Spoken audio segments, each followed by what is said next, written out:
38 years ago, a 4-year-old girl named Daisy Ford disappeared from a grain cooperative parking lot in Harlan County, Nebraska, leaving behind a red shoe. One shoe, size 5, found near the back tire of her grandmother's station wagon, sitting upright on the gravel, as though Daisy had simply stepped out of it and kept walking in some direction no one could follow. Authorities at the time pursued every lead they had and came back with nothing.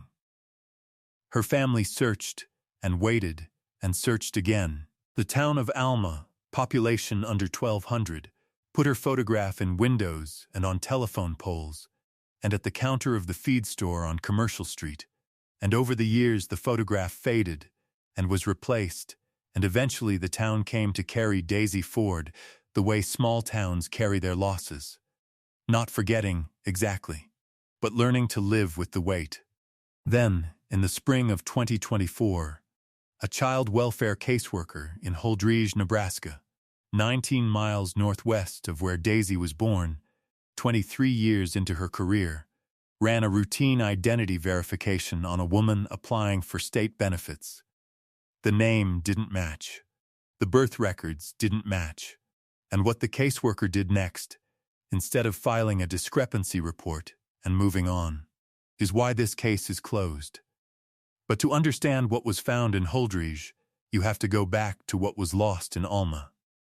Because to understand what was taken from Daisy Ford, you first have to understand what she was.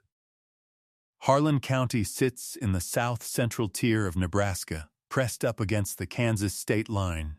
Farm country in the most complete sense of the phrase. Flat and enormous and particular, in a way that outsiders sometimes mistake for emptiness, and residents recognize as a kind of order. The Republican River runs through the county before it crosses into Kansas.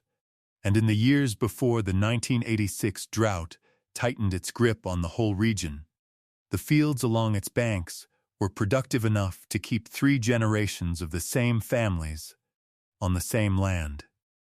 People stayed.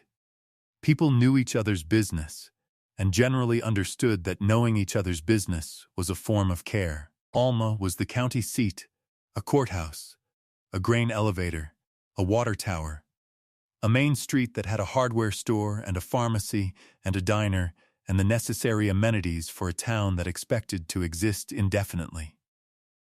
The children of Alma went to school together from kindergarten through graduation, and many of them married each other and stayed. And the ones who left came back for holidays and funerals and the occasional reunion. And the community held together in the way that communities hold together when there is nowhere close enough to be instead. Daisy Ford was 4 years old in the summer of 1986. She was the youngest of 3 children born to Lenora and Mitchell Ford, who farmed a corn and soybean operation 12 miles east of Alma near the small community of Republican City. She had 2 older brothers, Earl, who was 9, and Carl, who was 7.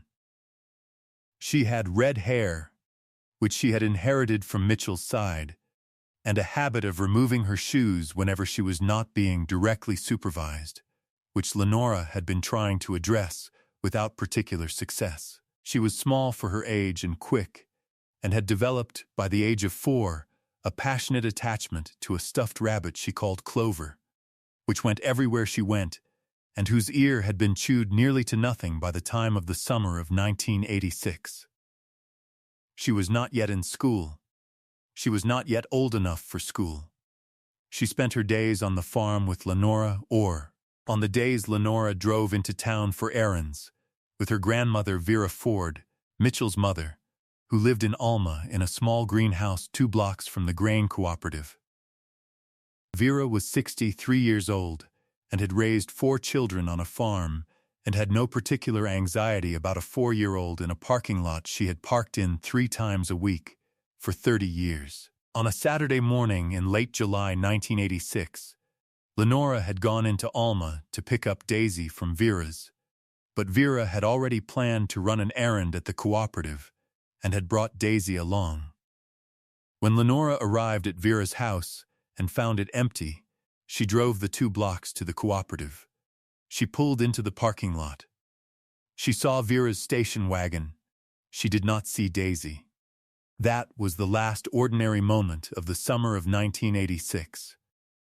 Everything after it was something else. Vera Ford had gone inside the cooperative office to settle a billing question.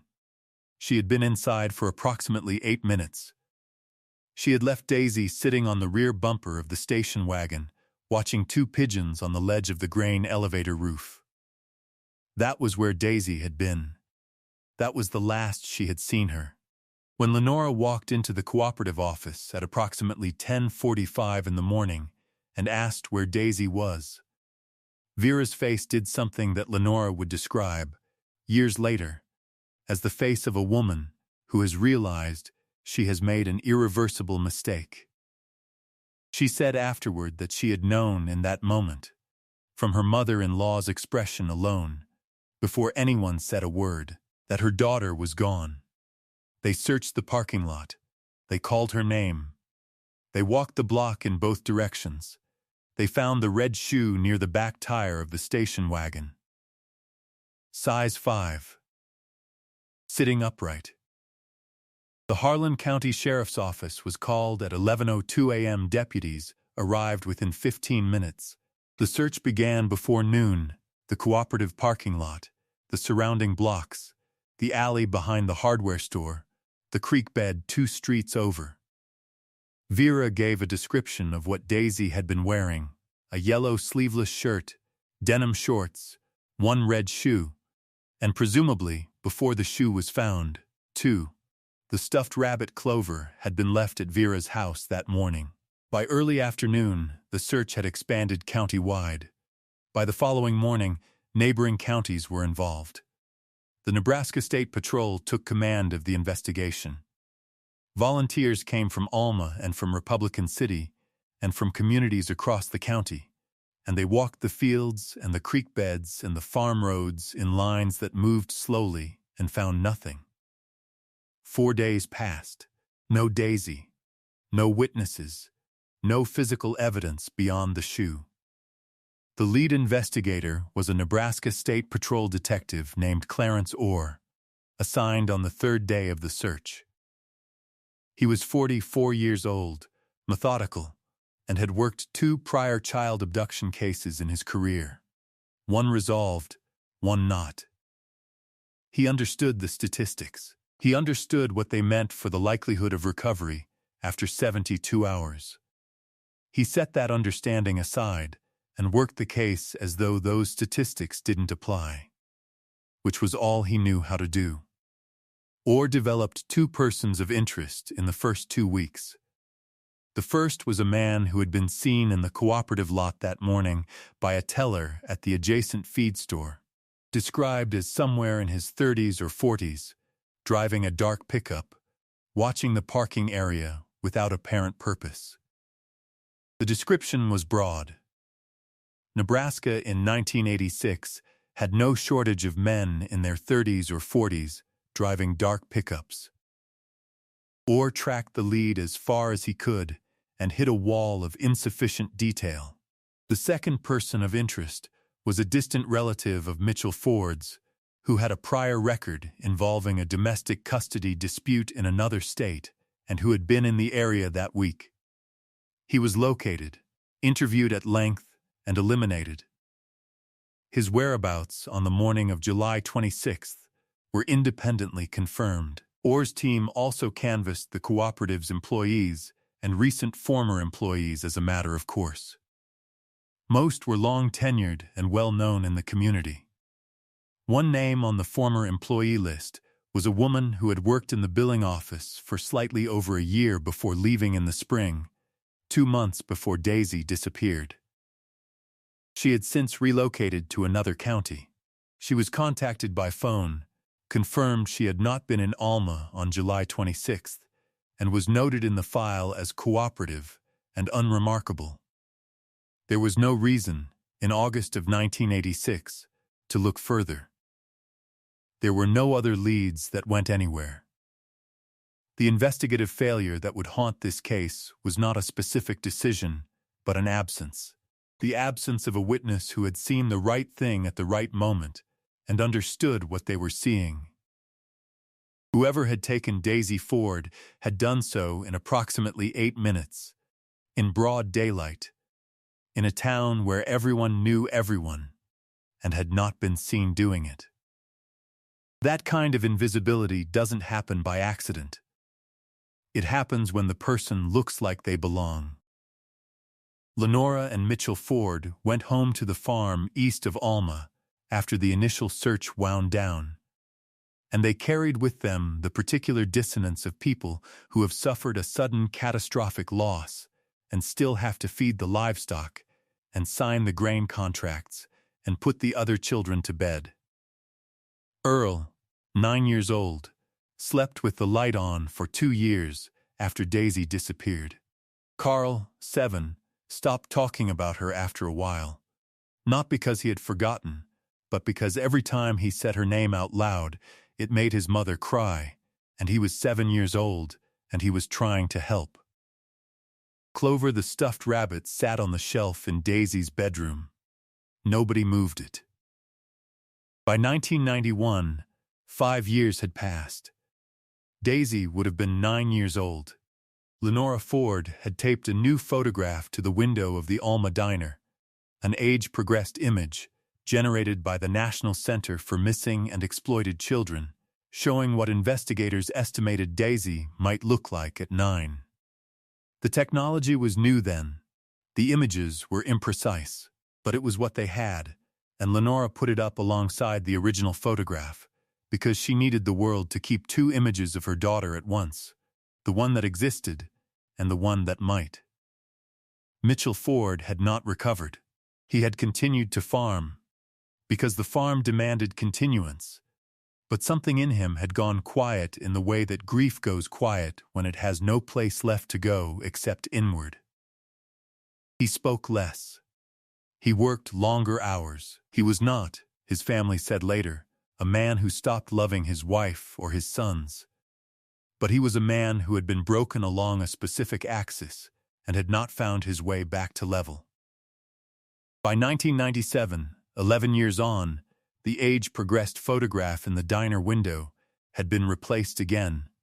Daisy at 15 now, according to the NCMEC's latest rendering. The woman who ran the diner changed her weekly specials on a chalkboard and kept the photograph in the same spot, upper left of the register, because she had made a decision at some point that as long as she was running that diner, the photograph would be there.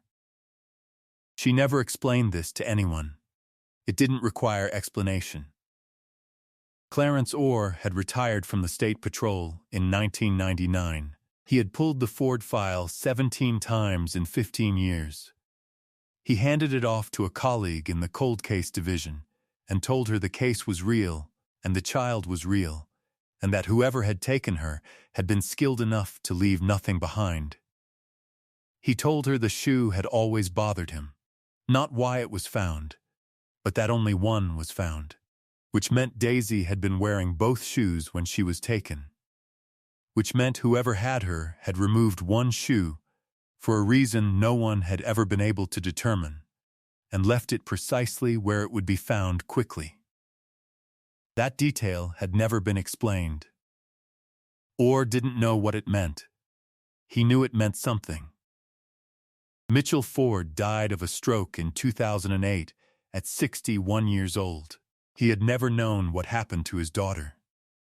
His sons, Earl and Carl, had grown up and moved to Lincoln and Kearney respectively, and they had kept in contact with the Harlan County Sheriff's Office and with the Nebraska State Patrol Cold Case Division every year without fail.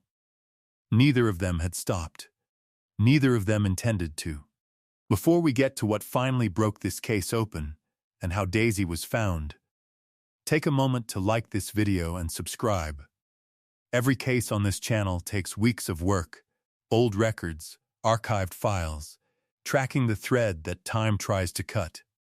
If you want us to keep doing it, your support is what makes it possible. Tell us in the comments where in the world you're watching from. Now let's get back to Daisy.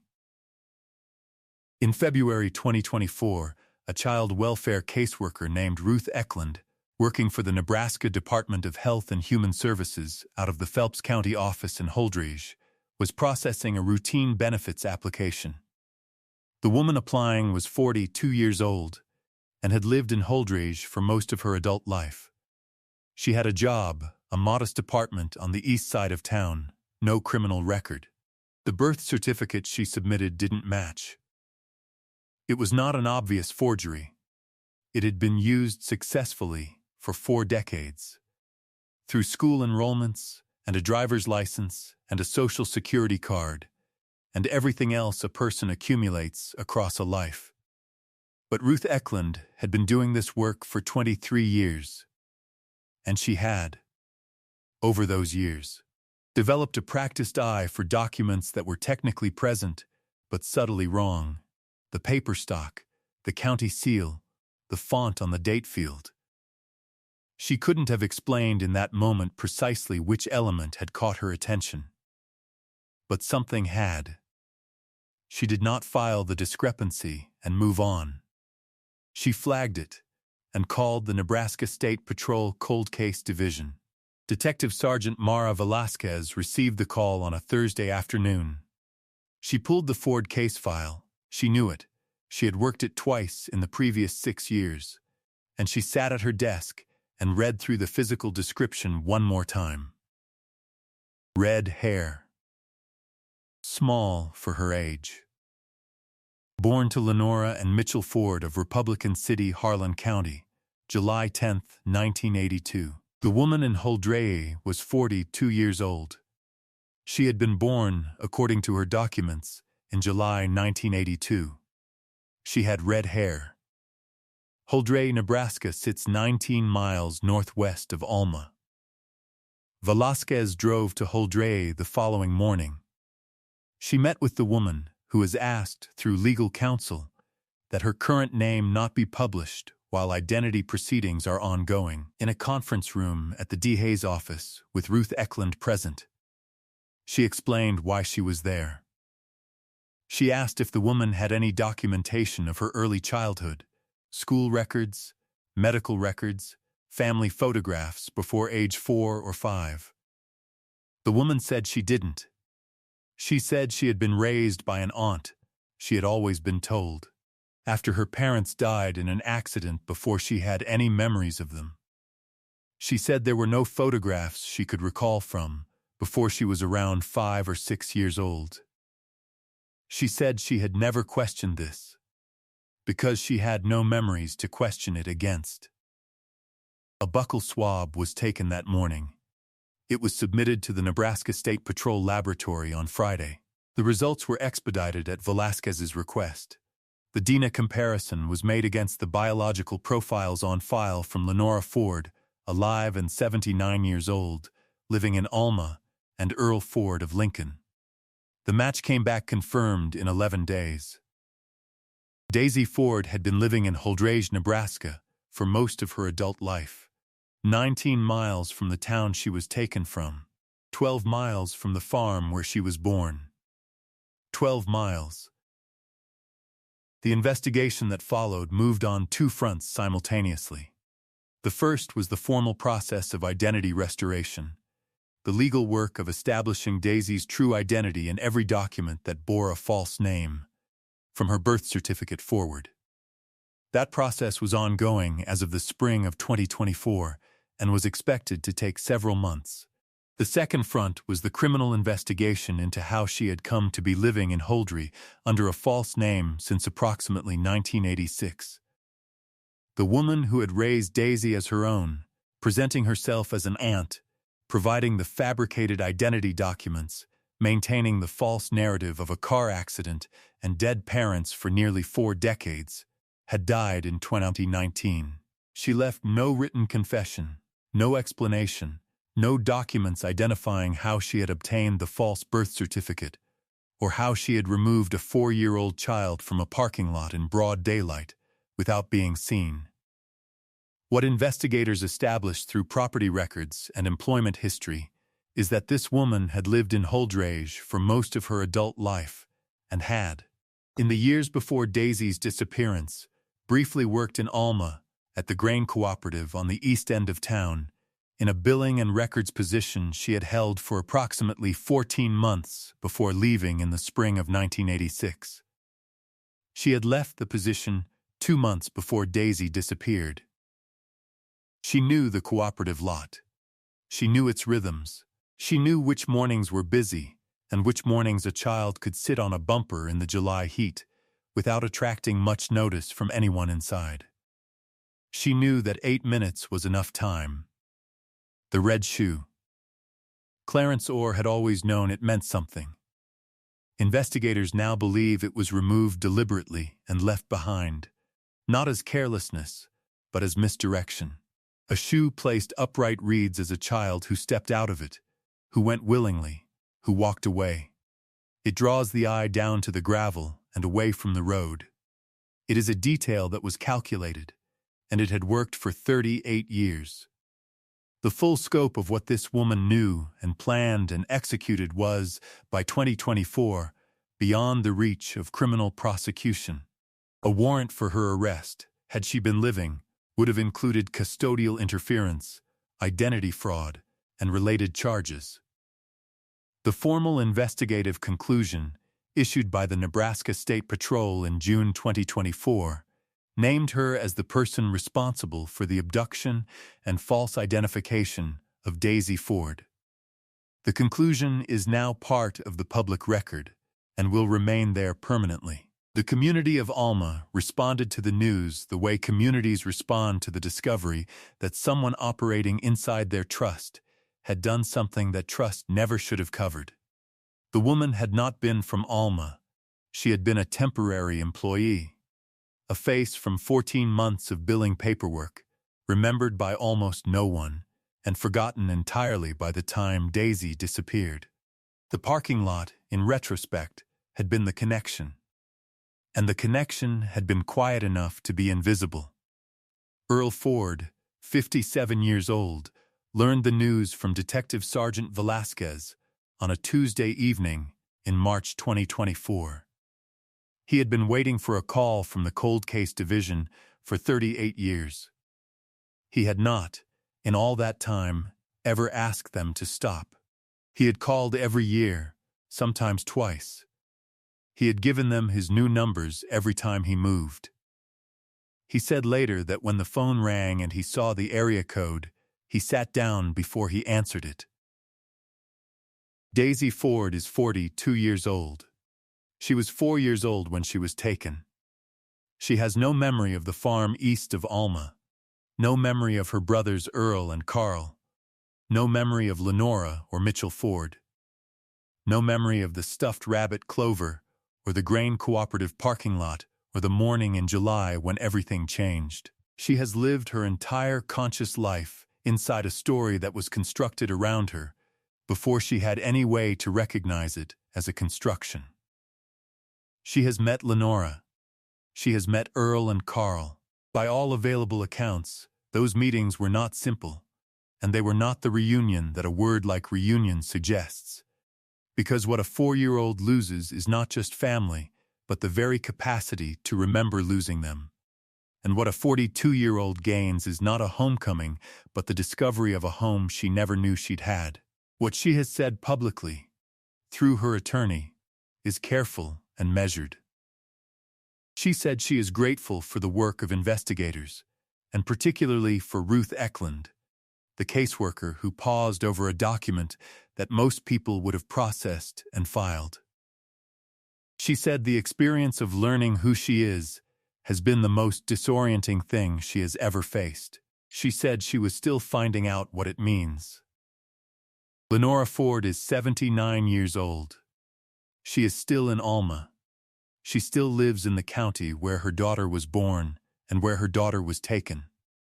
And where her daughter, it turns out, spent most of the intervening decades without knowing it.